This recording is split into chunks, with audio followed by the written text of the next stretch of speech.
Oke, assalamualaikum warahmatullahi wabarakatuh anak-anak. Hari ini kita ketemu di materi yang setelahnya ya. Jadi materi selanjutnya adalah menerapkan konsep inkapsulasi dalam melindungi data dan informasi. Nah, sebelumnya channelnya Budin adalah DWA Channel. Jangan lupa untuk subscribe, like, dan share.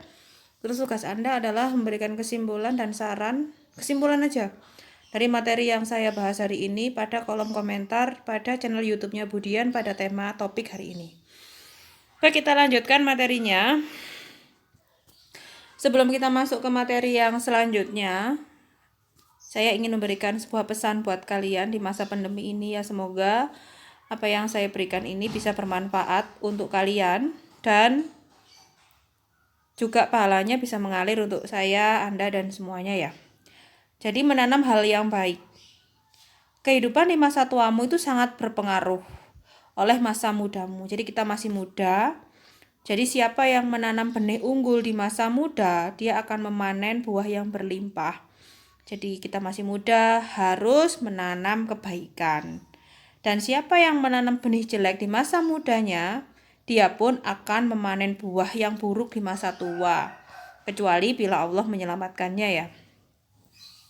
Jadi sampai saat ini kita harus tetap berbuat baik kepada siapapun. Pada orang tua terutama, tetangga, teman, hewan yang ada di sekeliling kita. Misal kalian ternak ikan cupang, ya kita harus berbuat baik sama cupang, sama kucing, sama siapapun di dunia ini kita harus berbuat baik. Sampai duri yang ada di jalan pun harus kalian singkirkan. Itu pun juga merupakan kebaikan kalian untuk orang lain. Selanjutnya, kewajibanmu. Nerakamu memang bukan urusan saya ya nak ya. Dan surga belum tentu juga jadi milik saya. Tapi mengajakmu dalam kebaikan adalah kewajibannya Budian. Maka ketahuilah kewajiban yang dibebankan atasmu hanyalah menyampaikan dengan terang. Jadi anak, saya tahu nerakamu bukan urusan saya. Terus surgamu juga belum tentu jadi milikku. Tapi saya ingin mengajak kalian untuk melakukan kebaikan. Atau mengajakmu kebaikan adalah kewajiban saya. Jadi kebaikanmu yang tadi adalah berbuat baik. Dimanapun kalian berada, berbuat baiklah pada siapapun. Ada duri di jalan diambil. Nolong orang di jalan, ngasih makan orang. Itu tetap kebaikanmu. Terus jangan lupa ibadahnya, sholat 5 waktunya ditambah sholat sunnahnya. Apalagi di saat musim seperti ini, musim pandemi seperti ini, kita tidak tahu mati kita kapan. Sehingga kalau misalkan kita sudah dipanggil oleh Allah, kita sudah punya bekal yang banyak, insya Allah. Oke, lanjut ya. Oke, tujuan pembelajaran kita hari ini adalah peserta didik mampu menjelaskan konsep dan tujuan proses enkapsulasi dalam pemrograman berorientasi objek ya. Jadi menjelaskan konsep dan tujuan proses enkapsulasi. Yang kedua, menjelaskan prosedur enkapsulasi dalam pemrograman. Yang ketiga, memodifikasi enkapsulasi dalam pemrograman. Yang keempat, mengemukakan keunggulan enkapsulasi dalam pemrograman PBU secara daring dan mandiri dengan baik dan benar. Yang kelima, peserta didik mampu menjelaskan syarat proses enkapsulasi. Yang keenam, kalian bisa menerapkan proses enkapsulasi dalam pemrograman aplikasi berorientasi objek. Apa itu enkapsulasi? Nah ini ya, ini materi enkapsulasi itu apa sih? Nah, namun sebelum kita masuk tentang enkapsulasi, kita bahas dulu tentang konstruktor Java dan yang kedua adalah Java modifier. Konstruktor Java itu adalah metode khusus yang digunakan untuk menginisialisasi objek. Konstruktor dipanggil ketika objek kelas dibuat. Ini dapat digunakan untuk menetapkan nilai awal untuk atribut objek.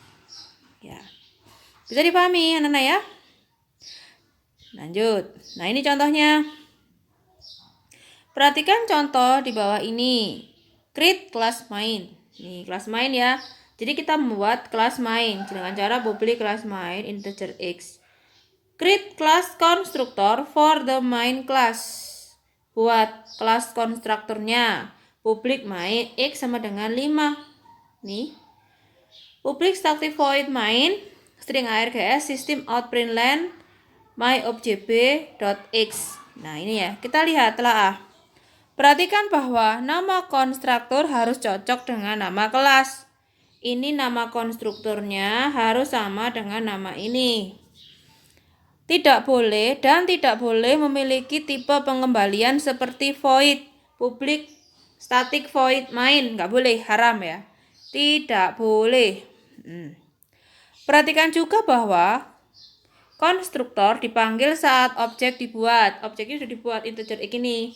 Dan X sama dengan 5. Nah, semua kelas memiliki konstruktor secara default. Jika Anda tidak membuat konstruktor kelas sendiri, Java akan membuatkannya untuk Anda. Ini otomatis nanti akan dibuat oleh Anda.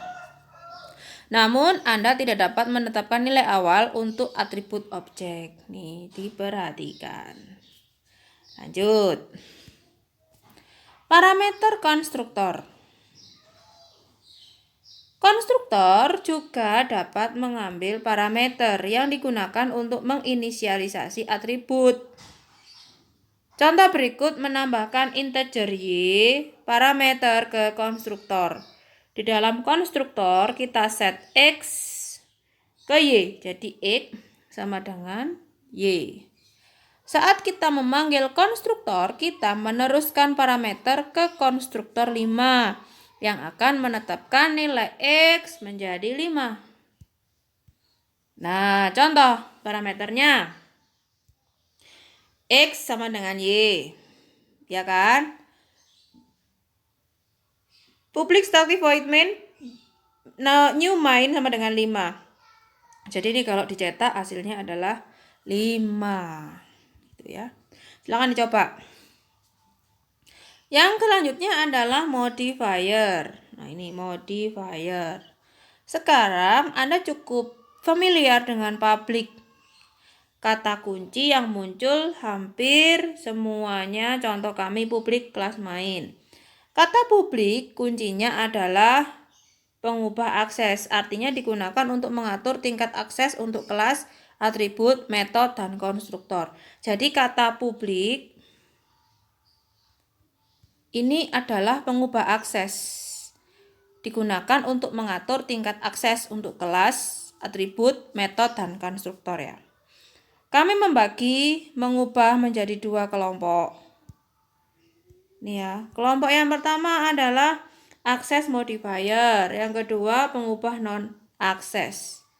Tugasnya akses modifier adalah mengontrol tingkat akses, sedangkan pengubah non-akses tidak mengontrol tingkat akses tapi menyediakan fungsi yang lain. Akses pengubah untuk kelas dapat menggunakan salah satu publik atau default. Nih. Lanjut. Nah, ini Anda bisa cek masing-masing modifier di situsnya adalah ini. Ya, terus publik ini gunanya untuk apa, default untuk apa, modifier publik ada private, ada default. Ini juga ada. Anda juga bisa lihat situsnya di w3school.com/java/java modifier.asp. Anda bisa cek di sini, klik try it. Maaf. Klik try it ya. Ini klik try it, maka Anda bisa praktikum di rumah masing-masing. Apa sih gunanya publik, apa sih gunanya default, apa sih private, dan sebagainya. Dan masih banyak di bawahnya, ini masih banyak. Oke, lanjut. Nah, sekarang kita akan masuk ke enkapsulasi. Nih ya. Mengapa kita butuh enkapsulasi? Yang pertama adalah kontrol lebih baik dari atribut dan metode kelas. Yang kedua, atribut kelas dapat dibuat read-only jika Anda hanya menggunakan get method atau hanya tulis jika Anda hanya menggunakan set method. Ketiga, fleksibel. Programmer dapat mengubah satu bagian dari kode tanpa mempengaruhi bagian lain. Yang keempat, meningkatkan keamanan data. Ini. Lanjut. Enkapsulasi itu adalah memastikan bahwa data sensitif disembunyikan dari pengguna. Untuk mencapai ini, Anda harus mendeklarasikan variabel atau atribut kelas sebagai private. Nah, jadi namanya enkapsulasi itu bahasa kerennya itu adalah menyembunyikan ya. Gunanya untuk apa? Karena ada sebuah data yang bersifat sensitif dan Anda harus menyembunyikan biar orang lain nggak tahu, menyembunyikan dari user gitu kan. Nah ini Anda belajar pada bab sebelumnya bahwa private variable hanya dapat diakses dalam kelas yang sama. Tadi yang praktek sebelumnya ini ya, yang ini. Nah private, Anda silakan praktek di rumah. Yang try it ini dicoba. Oke, nah kelas yang sama, kelas luar tidak memiliki akses ke sana, namun dimungkinkan untuk mengaksesnya jika kami menyediakan metode get dan set publik. Jadi private tetap bisa diakses, namun metode yang digunakan adalah set dan get. Get kembali ke metode nilai variabel, set metode set nilai. Sintak yang digunakan ini. Nah ini mana sih? Public class person, private string name. Nah ini yang disembunyiin ya. Ada private ini berarti disembunyikan. Public string get name, return name. Nah, jadi terus setter public void set name, string new name, this name sama dengan new name. Kita lihat contoh dijelaskan. The get method mengembalikan nilai variabel name. Ini satu.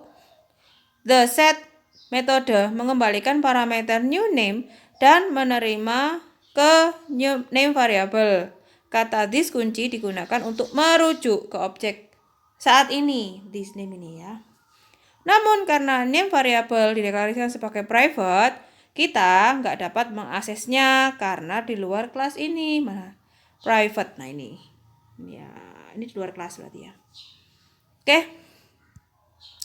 Itu yang namanya enkapsulasi anak-anak. Jadi yang namanya enkapsulasi itu kesimpulannya adalah dia itu bersifat memastikan bahwa data sensitif disembunyikan dari pengguna. Nah, untuk mencapainya Anda bisa mendeklarasikan dengan menggunakan modifier namanya adalah private. Nah, menyediakan metode get dan set publik untuk mengakses dan memperbaharui nilai private variable. Jadi yang namanya enkapsulasi, kata kuncinya ada di private dan menggunakan metode apa? Nah ini metodenya adalah ada get dan set untuk mengakses dan memperbaharui nilai private variable. Ada pertanyaan? Tidak ada, jelas ya. Jadi kita sudah paham enkapsulasi itu adalah menyembunyikan sesuatu data yang bersifat sensitif dari pengguna. Dikasih kata kuncinya adalah private tadi. Oke, lanjut. Sudah selesai berarti budian rangkanya. Nah, kekayaan yang hakiki dalam hati itu adalah hati yang merasa cukup. Bukan kayak harta ya. Alhamdulillah ya, ternyata Allah itu maha adil banget. Coba kalau misalkan kaya itu kayak uang, kayak rumah, kayak tanah, ternyata tidak. Allah itu meletakkan kekayaan itu diletakkan dalam hati, yaitu hati yang merasa cukup. Hadis riwayat Bukhari dan Muslim ya. Kekayaan yang hakiki bukan terletak pada banyaknya harta, bersyukurlah Anda, melainkan pada hati yang selalu merasa cukup. Jadi Anda kalau merasa cukup hatinya, berarti Anda itu termasuk kaya raya.